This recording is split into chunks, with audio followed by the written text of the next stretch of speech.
Oh, we are finally broadcasting after my mic decided to just fuck me dead in my butthole. You finger fucked that mic for the last 10 minutes. I know, it was bad. Language, We are back, and you know what? MMA is back. We got some events coming up. Jimmy is back, two shows in a row, and we are doing our late night broadcasting. So if we start fucking shit up, just deal with it. And if you don't like ourselves whoring ourselves out and giving shout outs, fucking deal with it. Because go to www.uncutsports.com right now. You'll plug anything, won't you? I will plug anything in. If you guys have a product and you want me to plug it in our show, I'll fucking do it, man. Don't bend over here. Now, shout outs. Charles Walker. But our next shout out comes all the way from George's favorite country, Russia.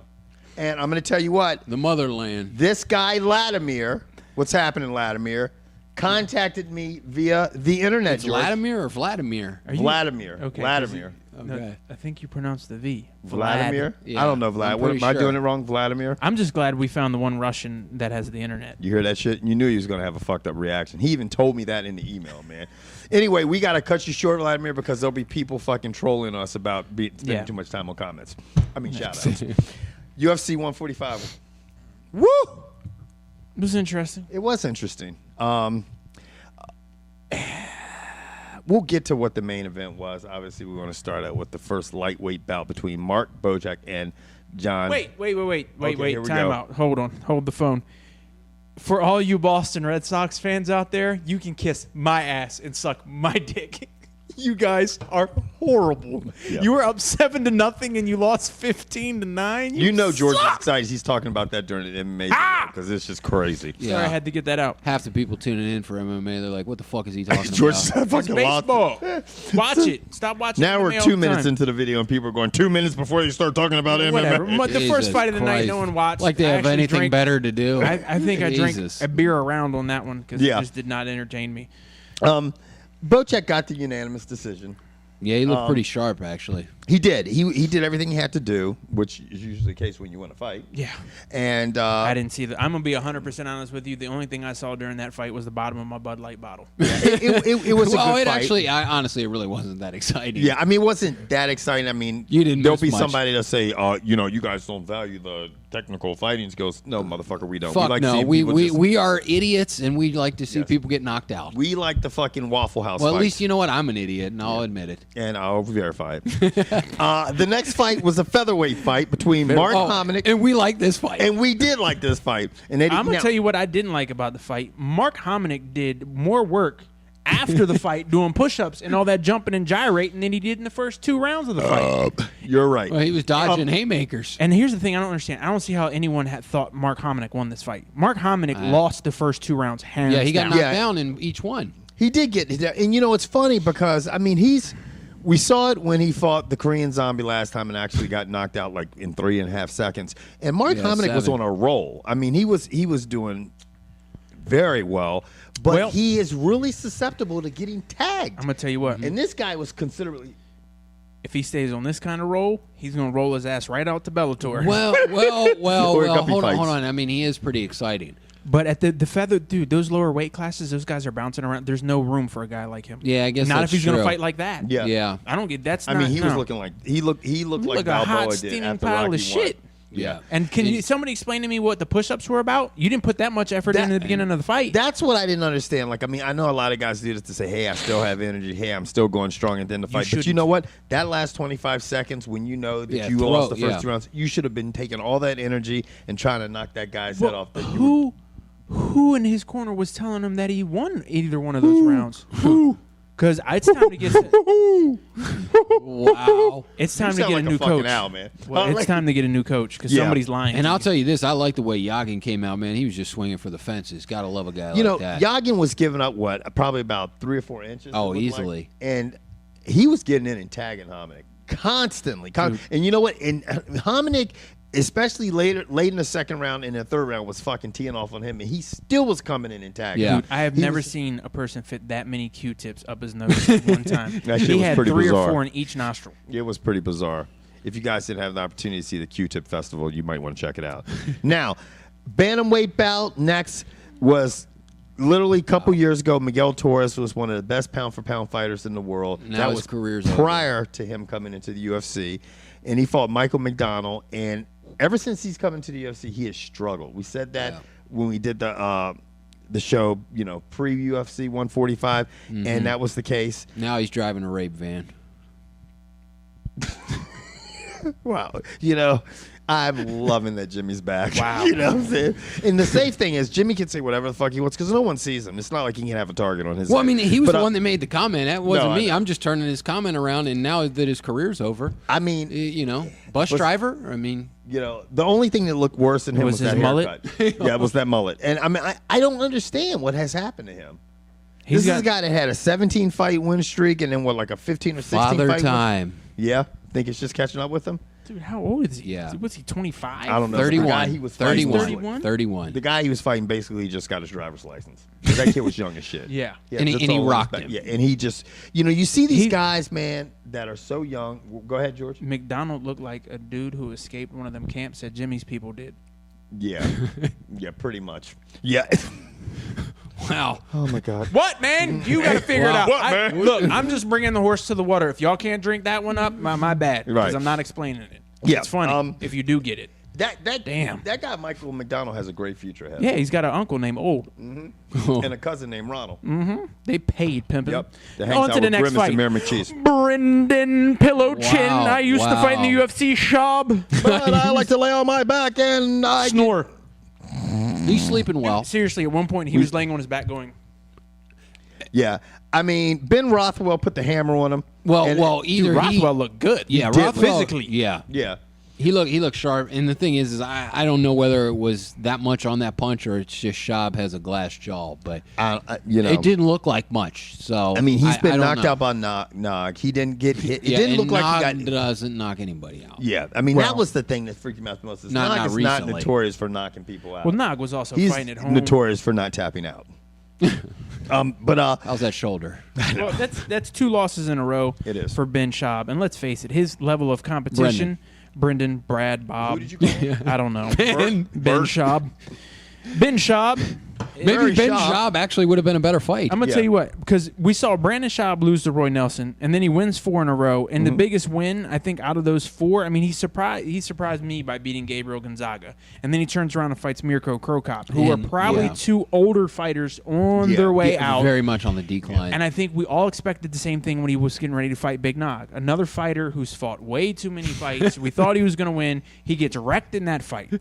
What did I say, Jimmy, when Ben Rothwell walked out? Yeah, you called it. You said he was going to win. You said he go- looked sharp. And obviously he has like an insane persona before he fights. I mean, it was almost like chanting to himself. It was Ben quite Rothwell, strange. yeah, he's he obviously held the Bizarre title in the guy. IFL. Yeah, and I mean he's kind of been one of those guys that have let himself go a little bit and doesn't take shit as serious. And then when I saw his physique, I was like, oh, this motherfucker is serious. Because he just came off a loss to Mark Hunt. and he's got 30 Mike? pounds over Shop. And I mean, I'm thinking, okay, if he just taps him in his chin, he's going down. And he did. Yeah, And he did. And Brendan Schaub, yeah, that chin. Dude, Ben What's all right, next for Brendan? In your opinion? He's got one more fight.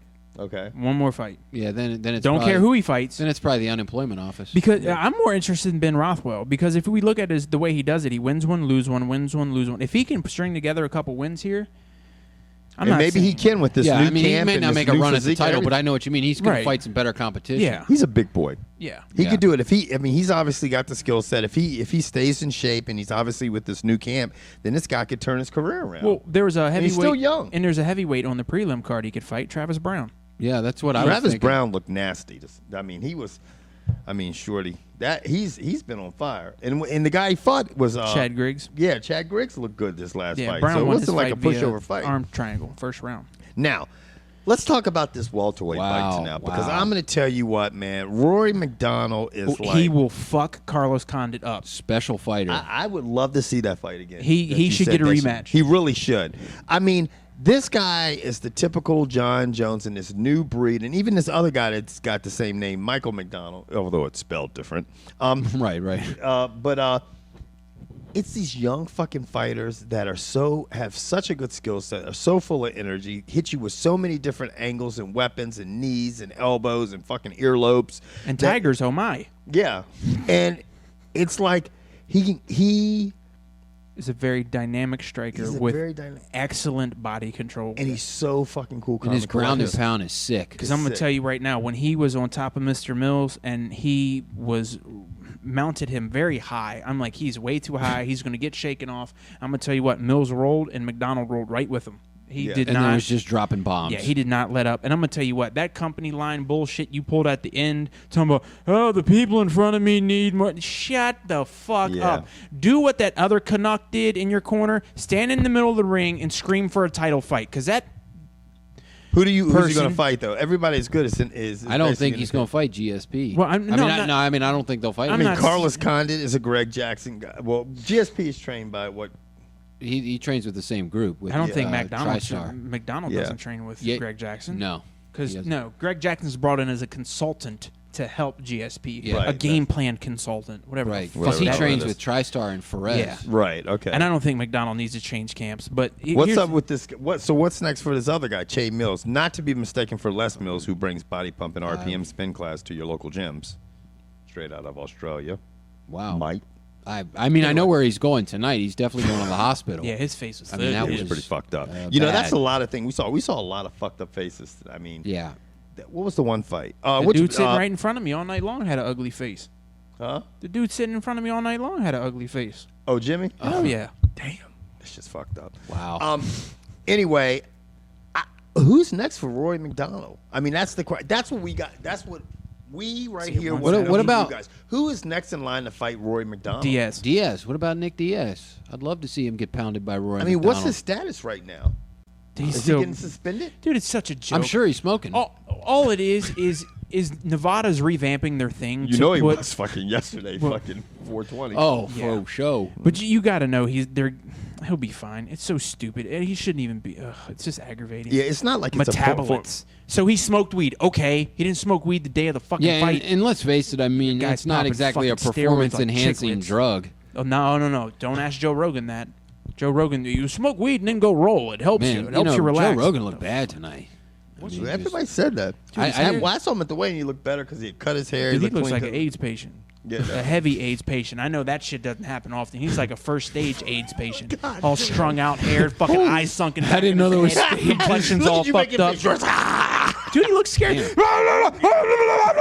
a fucking Xanax. All that fucking weed you smoke, man, fucking roll up a joint. Well, he needs to calm the fuck down. Let me tell you, the only thing that was scarier was that pedophile that reffed the first fight, that Bocek John Alessio fight. That dude seriously crazy. Yeah. The only reason Jimmy's mad at that is because that dude is jocking Jimmy style. That's exactly what Jimmy looks like. He got the same haircut, he got the same outfit, and he's like, that dude is getting the little kids. I should be getting. Jimmy's pissed.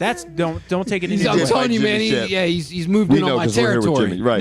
Now we're all going to move into this territory. To the main event, and we promise to talk about it for more than 2.5 seconds. Jon Jones is a bad motherfucker, and Gustafsson will get fucked up by Jon Jones. Yeah. Jon Jones and Rashad Evans finally met tonight, and I tell you what. I did not think that it would end the way it did. I did not think it would go to distance. I didn't think. Well, be honest.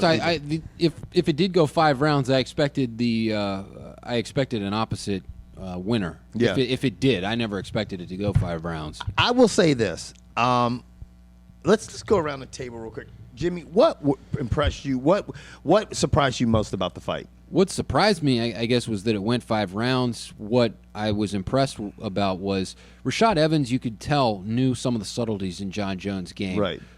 Didn't frustrate Jon Jones. Motherfucker coming and he with the big-ass white man words. You know, he continued to still impose his will, and that's quite impressive because the subtleties of knowing a person in and out can sometimes get in your head and you know, as we all know in sports, can play a role. It didn't. He didn't let it. He ended the fight. Yeah. What about you? Jon Jones' ability to be adapting and to be crafty, which is something Rashad Evans never did. He never adjusted. He never changed directions he moved. He never really effectively used head movement. He would land one big shot and then kind of see what would happen. Where Jon Jones at one point is, and then he get here and then snap an elbow. That's the first I've ever seen, but that's the benefit to having those giant long arms. I mean, I don't know. Jon Jones is. It seems like whatever he's being told in the corner from round to round, he's listening to and thus applying. I'm not sure what Rashad Evans' corner was telling him. I'm not sure what his game plan was, but he needed to do a little more cardio because if you look at the 5th round, when he ready to come out. This is the thing, to come to Rashad Evans' defense. And I thought Jon Jones would win this. I had Jon Jones winning by TKO KO by either 2nd or 3rd round. So I thought Jon Jones was going to put away. And when I look at this fight, the thing that I got the most of it, I was surprised. I actually was surprised with.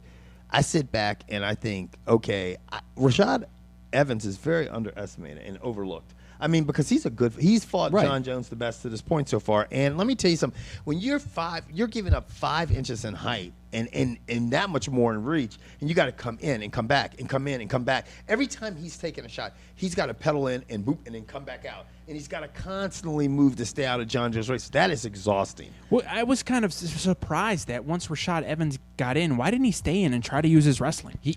Why not? He didn't follow anything up either. I mean, there was a couple times that he hit him with decent shots, and he was tentative. Rashad Evans landed some punches and blows in this fight that I think would have ended some other fights that that Rashad Evans has been in. I mean, Evans. I mean, you look at this, how he just fought Jon Jones. You look at how he just destroyed Tito Ortiz, and you look at him beating Phil Davis. You know, Evans has looked really good. If you think about his career and who he's beat, and this is the one thing I also learned about tonight was when he fought Machida. Remember when Machida caught him, kind of like Jones did tonight? He kind of stayed in there, kind of a little bit cocky, and ran off at the mouth, and that's what got him into trouble.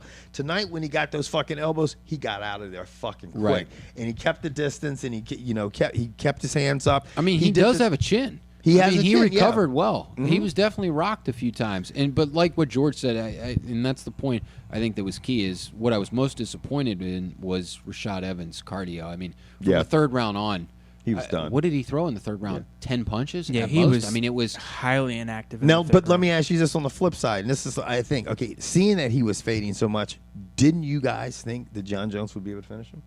I thought so. I thought so because he's done it to everybody. Yeah, but it didn't as much. At the end of the fight, Jon Jones says, "I was looking to end this fight." You might have been able to say that, but his actions. No, he didn't look aggressive. He wasn't going to go in there and get caught. I'm going to tell you what, he got hit by Rashad Evans and realized if I'm not careful, I'm going to get dropped. Not only that, but I mean, give credit to. I mean, that's the typical Greg Jackson fighter mentality. Is they're not going to make a mental mistake. He looked like and giant not going to make GSP a mental mistake. tonight. But I think that comes back to him, and he'll never admit it and stuff like this. I think he did have a lot of respect for Rashad Evans, and I think there's a little bit of him that was a little worried about Rashad because I tell you what, when Machida got him in trouble, he finished Machida quick.